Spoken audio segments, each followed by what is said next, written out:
Ta-da!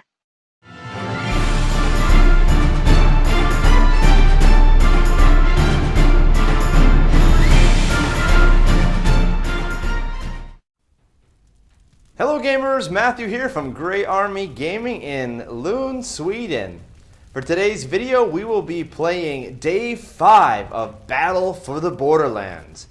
The battle will be between the Goblins and the Dwarf Thunderers. Let's go ahead and take a look at the warbands and take a look at the battlefield. For our first warband, using the green dice, will be the Goblins. And they are led here by a Savage Orc named Griglom. And he has the Kragus's Pick, which is a hand weapon in which he has the armor-piercing special rule. That will come in handy against the dwarves. His other dogs of war that are along with him, we have a Goblin here who is a Goblin boss, and he has the regimental standard.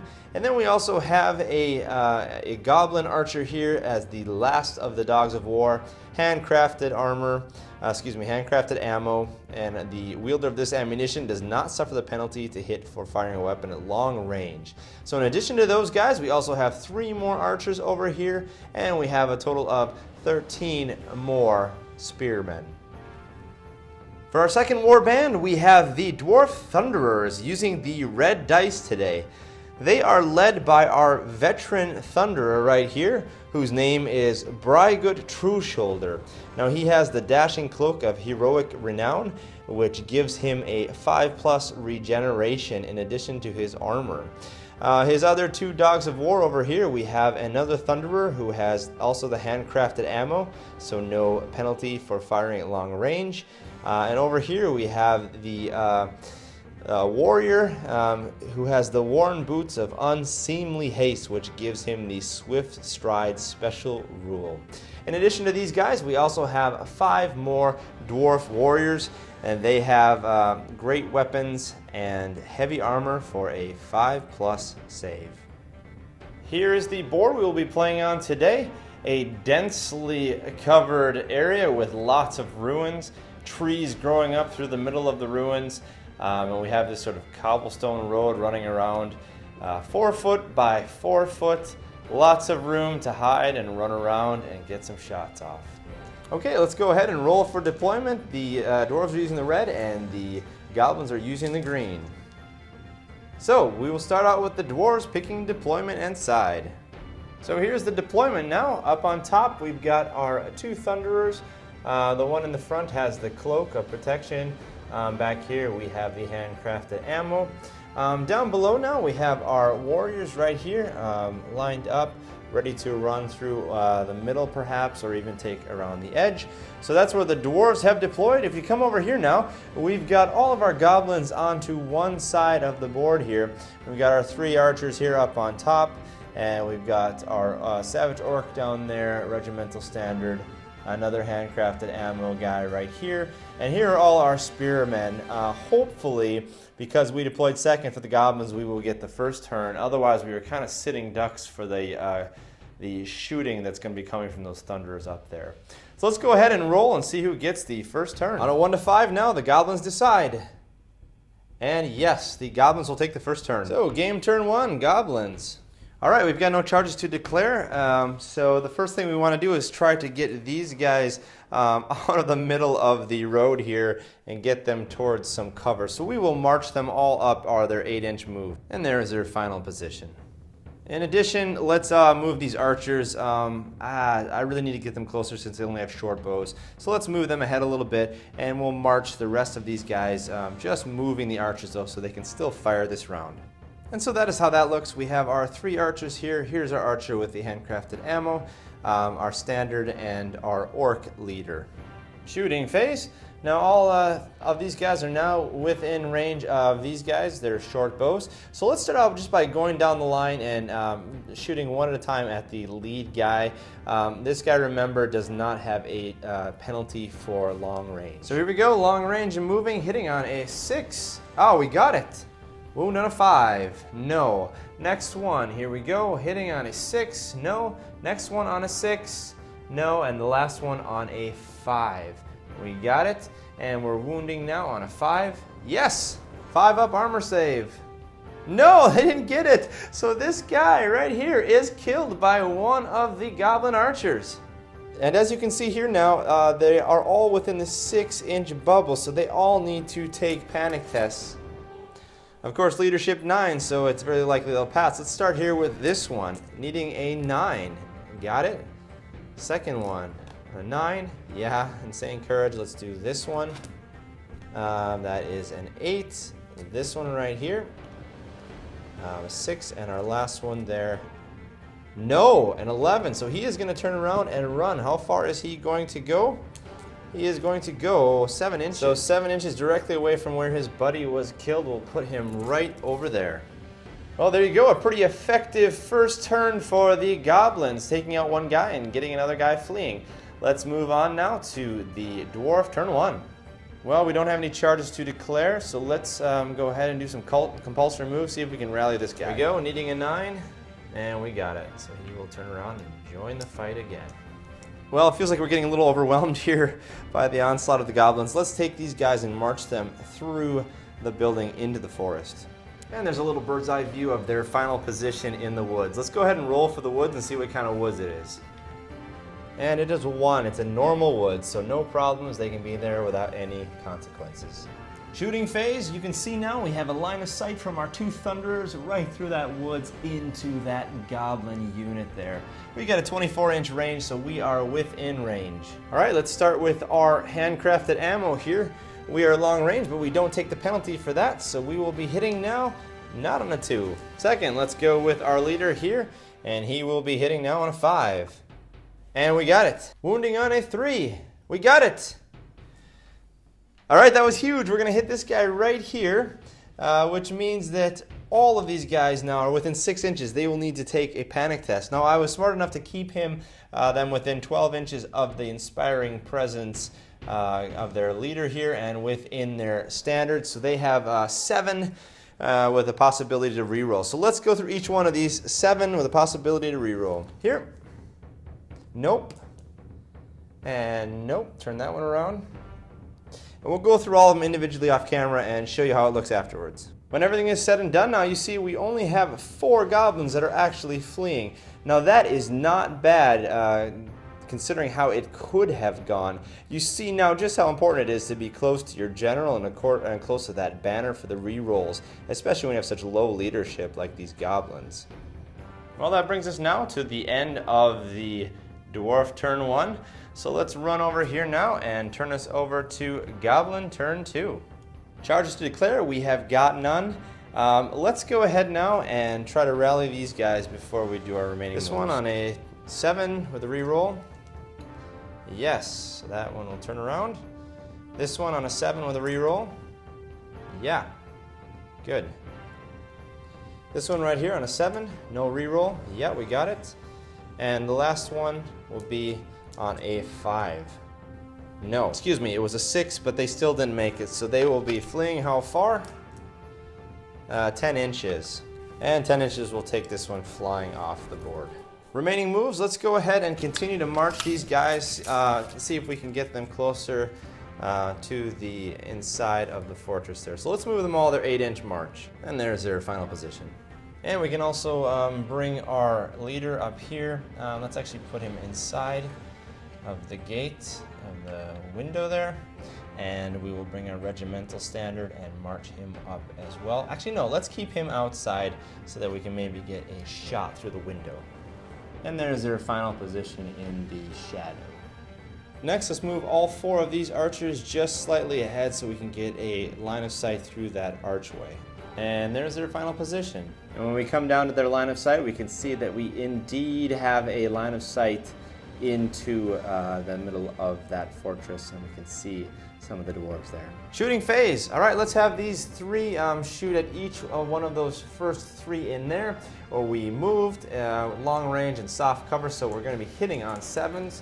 We need a 6. Whoa, look at that, 2 6s with a 4. Wow, 2 hits. Here we go now, wounding on 5s. Whoa, we got a 1 wound there, and we have 1 save of a 5+. So here we go. Oh, and we got him. I can't believe it. This is some amazing shooting here. We're going to take this guy right here. He was killed by that little short bow. We'll take him out. That means these 3 guys right here need to take a panic test.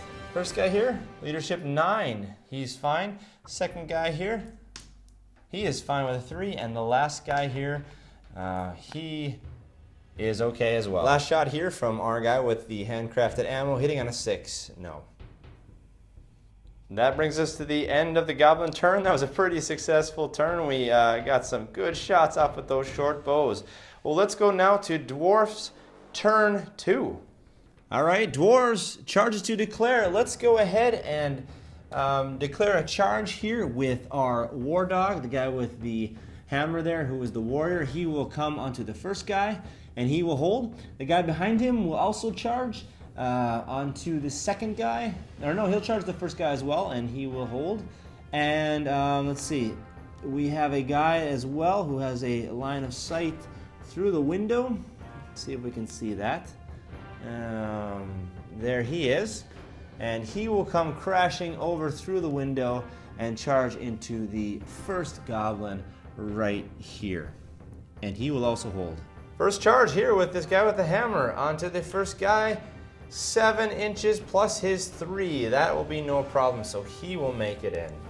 And I forgot this guy even had the worn boots of unseemly haste, so he had swift stride, so he would have made it in anyway. Let's do the next guy there. He needs to roll a 5 here to get in.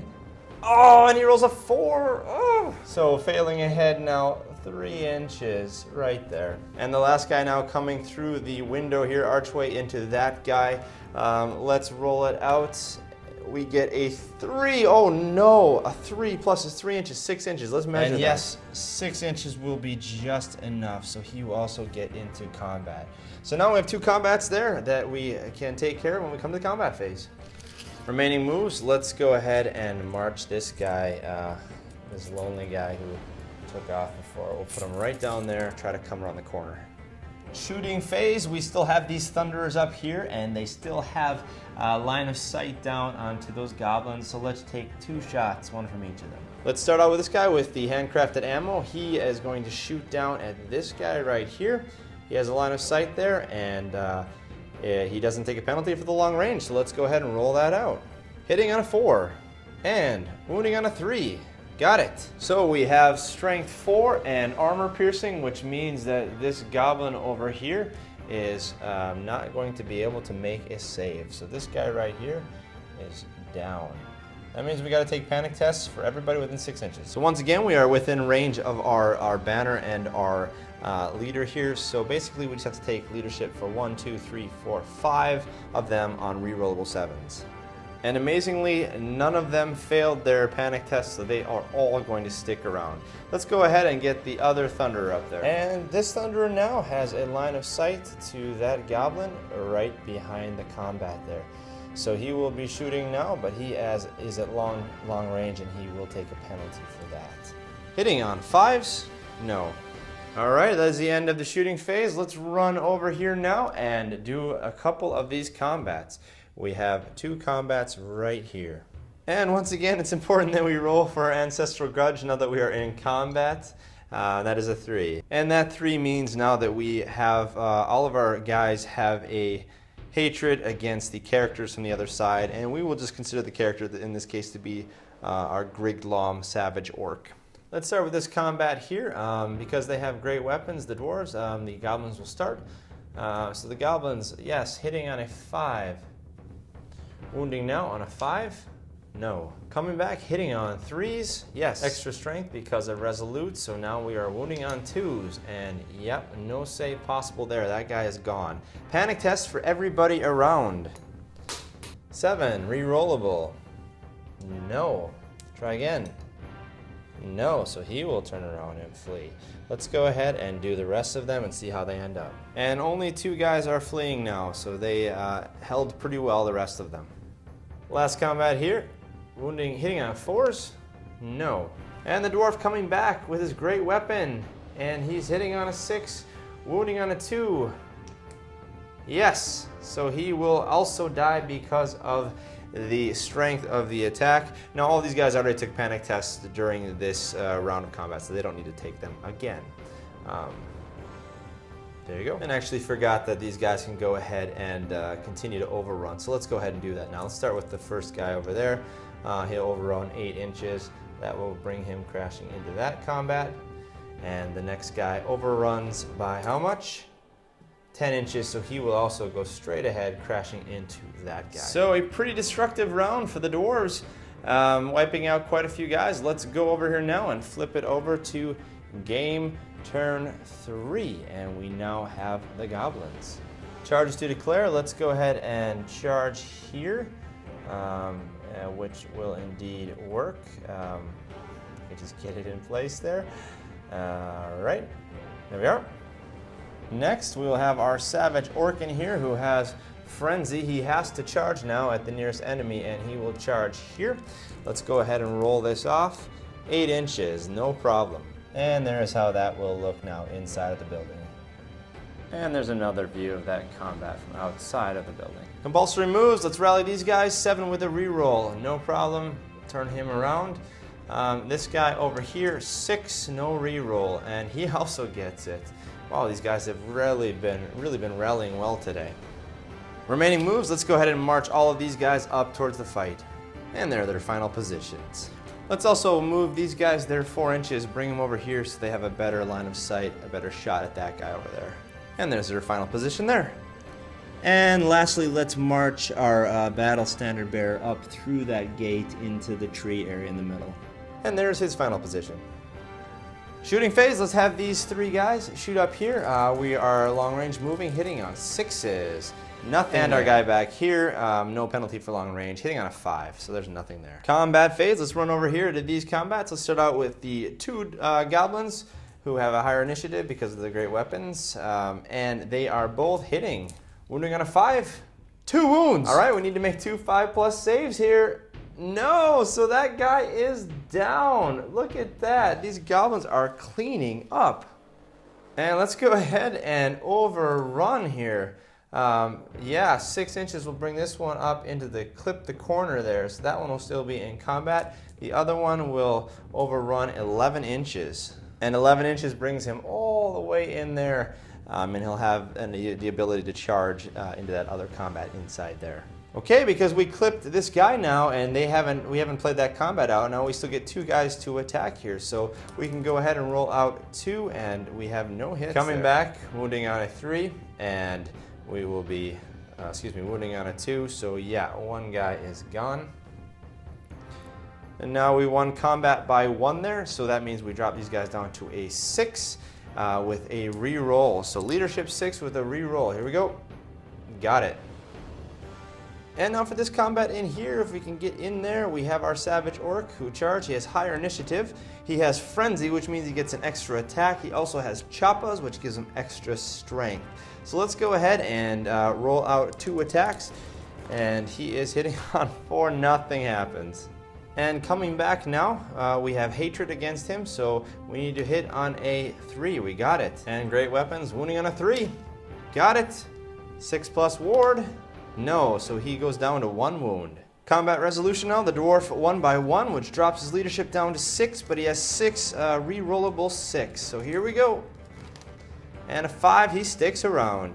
That's the end of the combat phase, the end of Orc turn 3, and how it sits now is the dwarves have lost 3. If they lose 1 more, they go below their breaking point.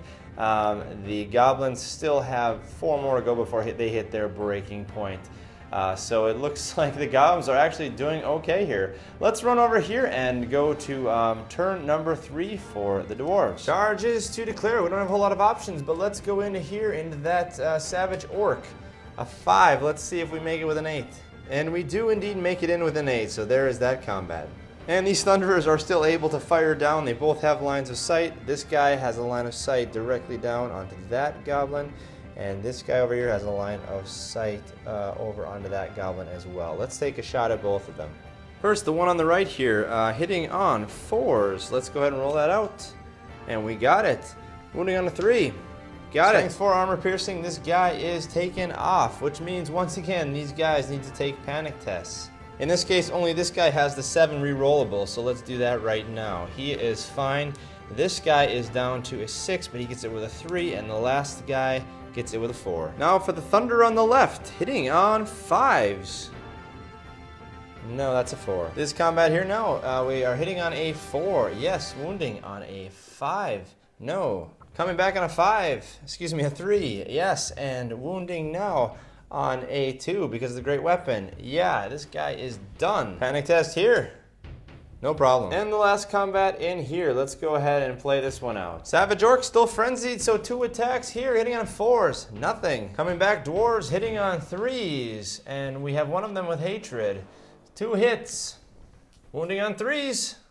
There's 1 wound. 6+ ward. And he gets it! And that is it for that combat. So that brings us over here now to Goblin turn 4. Charges to declare. Yeah, we got a bunch of them. Let's charge in here. We can't fail there. And we will also charge in here. Can't fail there. Next, we'll charge here. Hold. Yep, makes it in. Put him there in the corner. Charge here. He will hold there as well. 4. Whew. Yes, that will be enough. So he will also come cruising in here. And the last one, he will charge. Hold there.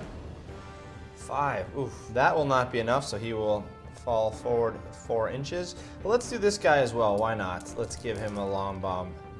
6. Also a failed charge, moving ahead 4 inches. Remaining moves, let's bring all these guys up 4 inches so that they can go ahead and do some shooting.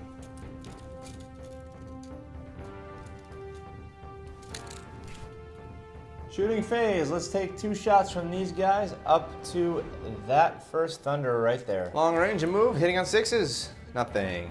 Not much for combat left. Let's see if we can pick off another guy. Hitting, yes, good. Wounding on 5s, no. Coming back on 3s, no. And now for that big mess of combat in the middle there. Starting out with the Savage Orc, hitting on 4s. And we got 1 hit. And wounding on a 4. Yes, so the armor-piercing rule for the pick he has, his special weapons, means they have to roll 6+. No, so we will take that guy out of there. What that does now is drop the dwarves down below their breaking point, so they're going to have to roll. One more goblin here, hitting on that other warrior, and he hits him with a 5, wounding him not on a 2. Warrior coming back onto the orc there, and he's hitting him on a 3, and there is a hit, and wounding him on a, definitely on a 5. We got a 6+ ward save. No, so that's the last wound for him, and he will come out as well. So that is the end of the Orcs and Goblins turn, which means we now move on to the Dwarf turn 4. They are below their breaking point, which means they now have to roll in order to see if they rout. Leadership of 9, here we go. No, with a 10! I can't believe it. The Dwarves turn and run. The game goes to the Goblins. Unbelievable. Well, there you have it, folks. The game goes to the Goblins. I think part of what it was we had such amazing shooting with these little short bows. We were able to pick off 2 guys, I believe, with the short bows, really whittling down their numbers. And they just could not stick that last roll. A 10. That's a terrible roll. They had a leadership of 9 and they missed it. So that's how the game goes sometimes. We have the win by the Goblins. And let's go ahead and roll and see what happens for the Shaman. And by Shaman, I don't mean Shaman. I mean the Orc, Savage Orc, even though I'm using a Orc Shaman as the figurine to stand in for that. So let's go ahead and see what happens for our leader now and see what kind of upgrades he gets. So here is our Orc leader. Let's go ahead and roll on the chart and add his kills into this and see what he gets. There is a 3, 4, 5. So a 5, hard bitten. Your leader gains +1 toughness. Well, that will bring him now up to toughness 5, so he will be quite a formidable enemy. With that exciting victory, the Goblins will now advance to round 2. and they will be taking on the winner of the next match, which will be between the Giant Rats and the White Lions. So the Goblins will eventually fight the winner of those two. Stay tuned and look for that game in future days. Well, thank you for joining us here today at Gray Army Gaming, where Gray can always play.